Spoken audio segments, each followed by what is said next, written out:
بسم اللہ الرحمن الرحیم۔ السلام علیکم۔ کم سے کم ایک دفعہ درود شریف پڑھ کر نیچے کامنٹ میں ڈن لکھ دیجیے۔ تو جو اس ویڈیو پہ کلک کر رہا ہے تو پہلی ہی فرصت میں آپ اس ویڈیو کو لائک کریں اور نیچے کامنٹ میں محمد صلی اللہ علیہ وسلم بھی ٹائپ کریں۔ جن کو نبی پاک صلی اللہ علیہ وسلم سے محبت ہے وہ نیچے کامنٹ میں ان کا نام ضرور ٹائپ کریں۔ اب میں دیکھتی ہوں کہ کتنے لوگوں کو نبی پاک صلی اللہ علیہ وسلم سے محبت ہے۔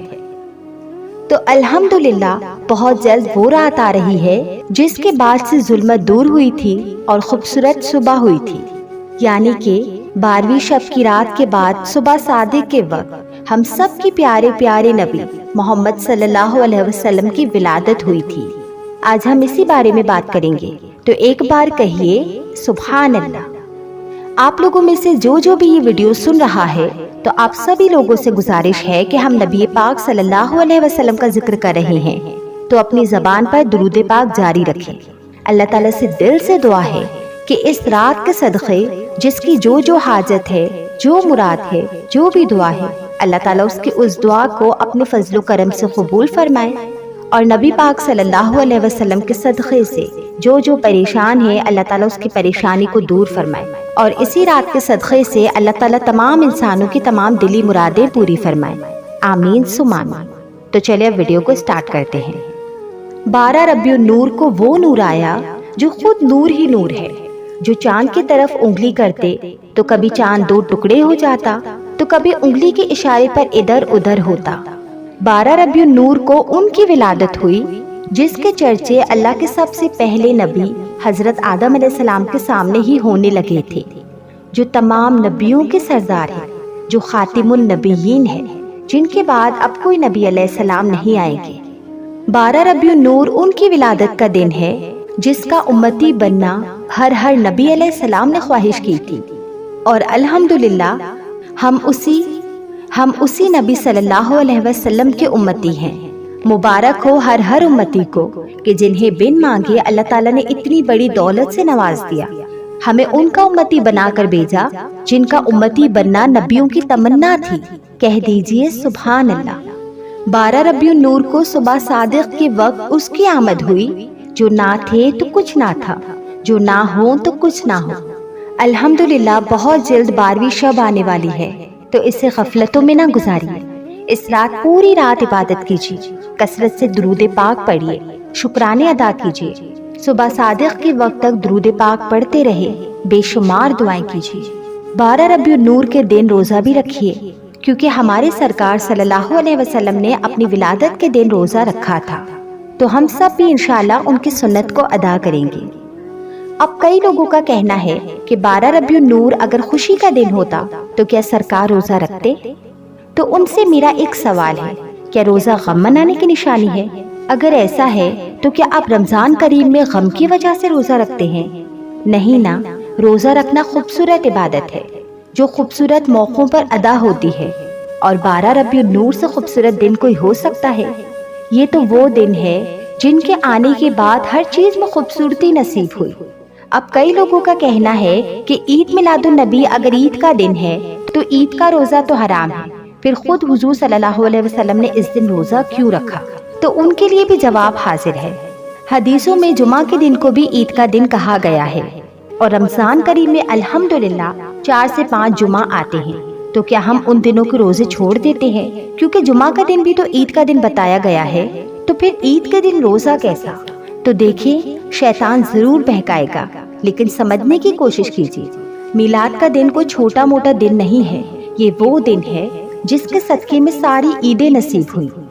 یہ کوئی عام مخلوق کی ولادت کا دن نہیں ہے جو ہم یوں ہی گزار دیں، یہ اس نبی کی ولادت کا دن ہے جو اللہ تعالیٰ کو سب سے زیادہ محبوب ہیں، جس کے لیے رب تعالیٰ نے یہ پوری کائنات بنائی، جن کے لیے ہمیں بنایا، جن کے لیے ہر مخلوق کو پیدا کیا، سب کچھ انہی کے لیے ہے۔ یہ ان کی ولادت کا دن ہے جنہیں معراج پر بلایا گیا اور سورہ بقرہ کی آخری 2 آیات کے تحفے سے نوازا گیا۔ یہ ان کی ولادت کا دن ہے جو کافر کو بھی مسکرا کر دیکھ لیتے تو وہ انہیں دیکھ کر کہتے، لا الہ الا اللہ محمد رسول اللہ صلی اللہ علیہ وسلم۔ سوال جواب صرف حضور صلی اللہ علیہ وسلم کی ولادت منانے پر آتے ہیں کہ کہاں لکھا ہے کہ عید ہے وغیرہ وغیرہ۔ تو عید کے علاوہ دوسرے دن کو بھی سیکنڈ عید کے طور پر منانا اور بقرہ عید کو بھی 4 یا 5 دن تک عید کا نام دے کر مناتے رہنا، تب آپ اپنے آپ سے پوچھتے ہیں ایکچولی مسئلہ صرف سرکار صلی اللہ علیہ وسلم کے میلاد سے ہے، باقی ہر طریقے سے برتھ ڈے منانا، شادیاں اور اس میں ہونے والی نئی رسومات سب کچھ ایکسیپٹڈ ہے سوائے حضور صلی اللہ علیہ وسلم کے میلاد کے۔ خیر جو نہیں منا رہا دکھ ہو رہا ہے ان کے لیے، اور جو منا رہا ہے ان سے یہی کہوں گی کہ شریعت کے دائرے میں رہ کر حضور صلی اللہ علیہ وسلم کا میلاد منائیے، پوری رات عبادت کیجیے، درود پاک ذکر اللہ کیجیے، نمازیں پڑھیے، تہجد ادا کیجیے، سحری کیجیے، صبح فجر سے پہلے بہت ساری دعائیں کیجیے، کیونکہ یہی وہ وقت ہے جب نبی پاک صلی اللہ علیہ وسلم کی ولادت ہوئی تھی۔ اللہ تعالیٰ سے اپنے محبوب کی ولادت کے صدقے مانگیے۔ میوزک یا ڈی جے کے ساتھ جو جلوس جائیں ان کا ساتھ کبھی مت دیجیے، اور جو بغیر میوزک کے ساتھ جلوس لے کر جائے ان کا ساتھ دیجیے۔ ایک قدم پر درود پاک لبوں پر رکھیے۔ اپنے گھر کی عورتوں کو بالکل بھی جلوس میں مت جانے دیجیے۔ اپنی نمازوں کی حفاظت کریں، جلوس کے چکر میں اپنی نمازیں قضا مت کریے، کیونکہ سرکار کی آنکھوں کی ٹھنڈک نماز ہے۔ کون ہے محمد صلی اللہ علیہ وسلم؟ محمد صلی اللہ علیہ وسلم وہ ہیں جو پوری رات کھڑے رہ کر اللہ تعالیٰ کی عبادت کرتے تھے، یہاں تک کہ کھڑے رہتے رہتے ان کے پیروں میں سوجن آ جاتی تھی۔ پوری رات اللہ سے مغفرت کا سوال کرتے تھے، حالانکہ وہ ہر گناہ سے پاک تھے، پھر بھی۔ محمد صلی اللہ علیہ وسلم وہ ہیں جنہوں نے ہمیں سکھایا کہ اللہ کریم پر توکل کیسے کریں۔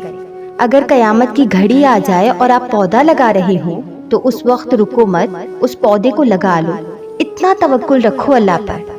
محمد صلی اللہ علیہ وسلم وہ ہیں جنہوں نے پیدا ہونے سے پہلے ہی اپنے والد کو کھو دیا، کم عمری میں ہی اپنی والدہ ماجدہ کو کھو دیا۔ جو دادا جان ان کی پرورش کر رہے تھے، چند ہی سالوں میں آپ نے انہیں بھی کھو دیا۔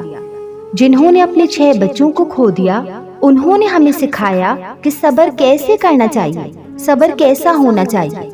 محمد صلی اللہ علیہ وسلم وہ ہیں جنہوں نے کبھی کسی عورت کی بے عزتی نہیں کی، جو اپنی تمام بیویوں سے اس قدر محبت اور شفقت سے پیش آتے تھے کہ جب گھر میں کھانے کے لیے کچھ نہ ہوتا تھا تو فرماتے تھے کہ میں آج روزہ رکھ لوں گا۔ سبحان اللہ صلی اللہ علیہ وسلم۔ محمد صلی اللہ علیہ وسلم وہ ہیں جو راتوں کو ہم گنہگاروں کے لیے روتے تھے۔ یہ وہ ہیں جب حشر کے میدان میں کوئی کسی کا نہ ہوگا، نہ باپ بیٹے کو پہچانے گا، نہ ماں بیٹی کو، نہ بیوی شوہر کو، نہ شوہر بیوی کو، نہ بھائی بھائی کو، نہ بہن بہن کو، سب چلا رہے ہوں گے نفسی نفسی۔ اس وقت یہ پکاریں گے امتی امتی۔ محمد صلی اللہ علیہ وسلم وہ ہیں معاذ اللہ جن کو بے وجہ ستایا گیا، جن کو پاگل تک کہہ کر بلایا گیا، جن کو گالیاں دی گئی، جن کو ذلیل کیا گیا، جن پر کچرا پھینکا گیا، جن کی آل پر ظلم کے پہاڑ گرائے گئے۔ ان کے ساتھ جس کسی نے بھی غلط کیا تو کبھی انہوں نے انہیں بدوا نہیں دی۔ لوگوں نے ان سے کہا بھی کہ انہیں بدوا دے دیجیے، تو آپ نے فرمایا کہ مجھے رحمت بنا کر بھیجا گیا ہے، نہ کہ بدوا دینے کے لیے۔ ماشاءاللہ یہ ہے محمد صلی اللہ علیہ وسلم، ہمارے پیارے آخری نبی۔ اے امتی خوش ہو جاؤ، ہم اس کے امتی ہیں جن کا امتی بننے کی خواہش اللہ تعالیٰ کے ہر نبی علیہ السلام نے کی۔ یقین کیجئے اگر رول ماڈل انسپریشن کسی کو بنانا ہے تو انہیں بنائیے، دنیا میں بھی کامیابی ملے گی اور آخرت میں بھی۔ بے شک محمد صلی اللہ علیہ وسلم اللہ کی سب سے خوبصورت مخلوق ہے۔ یہ وہ ہیں جنہیں پورے جہان کے لیے رحمت بنا کر بھیجا گیا۔ یہ وہ ہیں جو چاند کی طرف اشارہ کرتے تو چاند 2 ٹکڑے ہو جاتا۔ ان کے لیے کیا خوب کہا گیا ہے، یہ جو نہ تھے تو کچھ نہ تھا، یہ جو نہ تھے تو کچھ نہ تھا، یہ جو نہ ہو تو کچھ نہ ہو۔ جان ہے یہ جہاں کی اور جان ہے تو جہان ہے۔ اے ایمان والو، اپنے نبی صلی اللہ علیہ وسلم پر دن رات درود و سلام بھیجو صلی اللہ علیہ وسلم۔ ویڈیو اچھی لگی تو اس ویڈیو کو آگے بھی شیئر کیجیے اور ثواب کمائیے۔ اور بھی اس طرح کی ویڈیوز دیکھنے کے لیے میرے اس چینل کو سبسکرائب کر کے بیل نوٹیفیکیشن کو آن کریں تاکہ آپ تک میرے چینل کے تمام اپڈیٹس پہنچتی رہیں۔ آپ سب کو میری طرف سے ایڈوانس میں عیدوں کی عید مبارک ہو. دعاؤں میں یاد رکھیے گا. جزاک اللہ خیرہ.